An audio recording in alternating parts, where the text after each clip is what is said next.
Welcome to a foreigner in the Philippines. We're in Cebu now with Nanay, with Taliko, with Bibi and Terence. So first, we just arrived from Ocean Jet, which is just an hour from Itafe.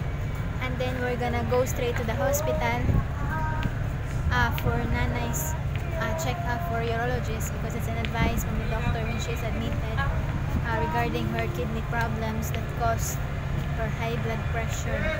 And at the same time, we just do also for Terence check-up for the urologist.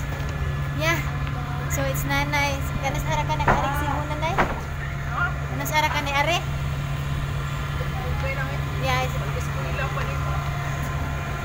Yeah, so Nanay just came here in Cebu since I graduated college with them.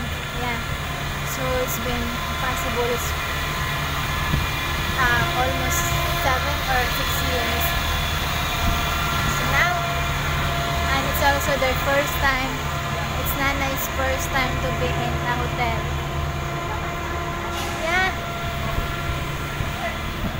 So please like, comment, and subscribe. Have a good day. Thank you so much, and God bless. Bye-bye.